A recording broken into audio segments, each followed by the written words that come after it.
गर्ग जी द्वारा श्री राधा कृष्ण के नित्य संबंध एवं महात्म्य का वर्णन श्री नारद जी कहते हैं।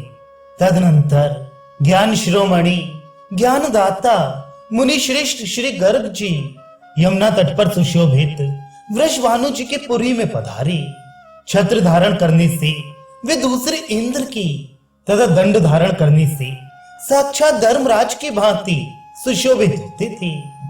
साक्षात दूसरे सूर्य की भांति वे अपने तेज से संपूर्ण दिशाओं को प्रकाशित कर रहे थे। पुस्तक तथा मेखला से युक्त विप्रवर गर्ग दूसरे ब्रह्मा की भांति प्रतीत होते थे। शुक्ल वस्त्रों से सुशोभित होने के कारण वे भगवान विष्णु की सी शोभा पाते थे। उन मुनि श्रेष्ठ को देखकर वृषभानु जी ने तुरंत उठकर अत्यंत आदर के साथ सिर झुकाकर उन्हें प्रणाम किया और हाथ जोड़कर वे उनके सामने खड़े हो गए। पूजनोपचार के ज्ञाता वृषभानु ने मुनि को एक मंगलमय आसन पर बिठाकर पाद्य आदि के द्वारा उन ज्ञान शिरोमणि गर्ग का विधिवत पूजन किया। फिर उनकी परिक्रमा करके महान वृषभानुवर इस प्रकार बोले। श्री वृषभानु ने कहा, संत पुरुषों का विचरण शांतिमय है, क्योंकि वे ग्रस्त जनों को परम शांति प्रदान करने वाला है। मनुष्यों के भीतरी अंधकार का नाश महात्मा जन ही करते हैं, सूर्य देव नहीं। भगवान, आपका दर्शन पाकर हम सभी गोप पवित्र हो गए।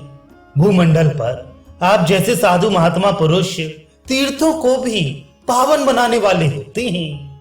मुनि, मेरे यहाँ एक कन्या हुई है जो मंगल की धाम है और जिसका राधिका नाम है। आप भली भांति विचार कर यह बताने की कृपा कीजिए कि इसका शुभ विवाह किसके साथ किया जाए। सूर्य की भांति आप तीनों लोकों में विचरण करते हैं। आप दिव्य दर्शन हैं। जो इसके अनुरूप सुयोग्य वर होगा उसी के हाथ में इस कल्याणमयी कन्या को दूंगा। श्री नारद जी कहते हैं, राजन, तदनंतर मुनिवर गर्ग जी वृषभानु जी का हाथ पकड़े यमुना के तट पर गए।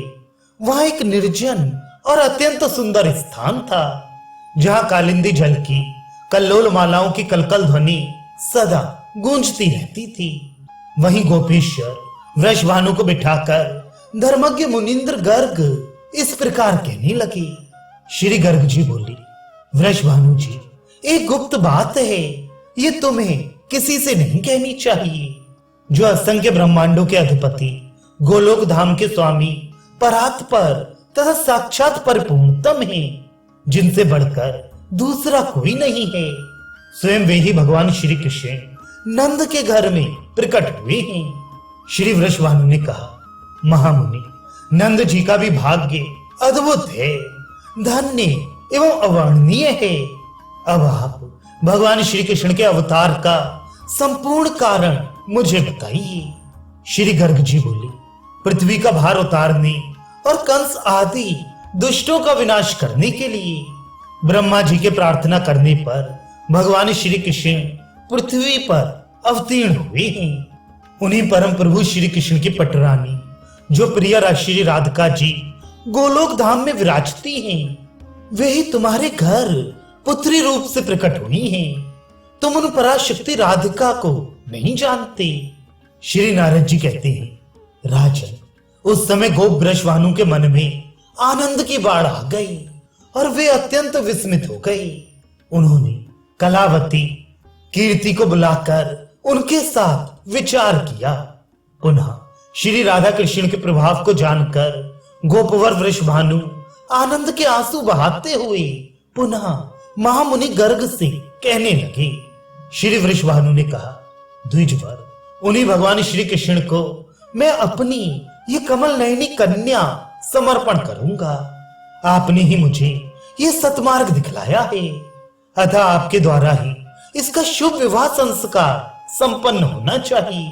श्री गर्ग जी ने कहा, राजन, श्री राधा और श्री कृष्ण का पाणी ग्रहण संस्कार मैं नहीं कराऊंगा। यमुना के तट पर भांडीर वन में इनका विवाह होगा। वृंदावन के निकट जन शून्य सुरम्य स्थान में स्वयं श्री ब्रह्मा जी पधार कर इन दोनों का विवाह कराएंगे। गोपवर, तुम इन श्री राधिका को भगवान श्री कृष्ण की वल्लभा समझो। संसार में राजाओं के शिरोमणि तुम हो और लोगों का शिरोमणि गोलोक धाम है।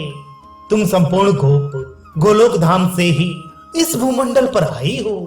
वैसे ही समस्त गोपियां भी श्री राधिका जी की आज्ञा मानकर गोलोक से आई हैं। बड़े बड़े यज्ञ करने पर देवताओं को भी अनेक जन्मों तक जिनकी झांकी सुलभ नहीं होती, उनके लिए भी जिनका दर्शन दुर्घट है, वे साक्षात श्री राधिका जी तुम्हारे मंदिर के आंगन में गुप्त रूप से विराज रही हैं और बहुसंख्यक गोप और गोपियां उनका साक्षात दर्शन करती हैं। श्री नारद जी कहते हैं, राजन, श्री राधिका जी और भगवान श्री कृष्ण का ये प्रशंसनीय प्रभाव सुनकर श्री वृषभानु और कीर्ति दोनों अत्यंत विस्मित तथा आनंद से आह्लादित हो उठे और गर्ग जी से कहने लगे। दंपति बोले, ब्राह्मण, राधा शब्द की तात्विक व्याख्या बताइए। महामुनि, इस भूतल पर मन के संदेह को दूर करने वाला आपके समान दूसरा कोई नहीं है। श्री गर्ग जी ने कहा, एक समय की बात है, मैं गंधमादन पर्वत पर गया, साथ में शिष्य वर्ग भी थे। वही भगवान नारायण के श्री मुख से मैंने सामवेद का यह सारांश सुना है। रकार से रमा का, आकार से गोपिकाओं का, धकार से धरा का तथा आकार से विरजा नदी का ग्रहण होता है। परमात्मा भगवान श्री कृष्ण का सर्वोत्कृष्ट तेज 4 रूपों में विभक्त हुआ। लीला, भू, श्री और विरजा, ये 4 पत्नियां ही उनका चतुर्विध तेज हैं। ये सबकी सब कुंज भवन में जाकर श्री राधिका जी के श्री विग्रह में लीन हो गई। इसलिए विज्ञजन श्री राधा को परिपूर्णतमा कहते हैं। गोप, जो मनुष्य बारंबार राधा कृष्ण के इस नाम का उच्चारण करते हैं, उन्हें चारों पदार्थ तो क्या, साक्षात भगवान श्री कृष्ण भी सुलभ हो जाते हैं। श्री नारद जी कहते हैं, राजन, उस समय भार्या सहित श्री वृषभानु के आश्चर्य की सीमा न रही। श्री राधा कृष्ण के दिव्य प्रभाव को जानकर वे आनंद के मूर्तिमान विग्रह बन गए। इस प्रकार श्री वृषभानु ने ज्ञान शिरोमणि श्री गर्ग जी की पूजा की। तब वे सर्वज्ञ एवं त्रिकालदर्शी मुनीन्द्र गर्ग स्वयं अपने स्थान को सिधारे।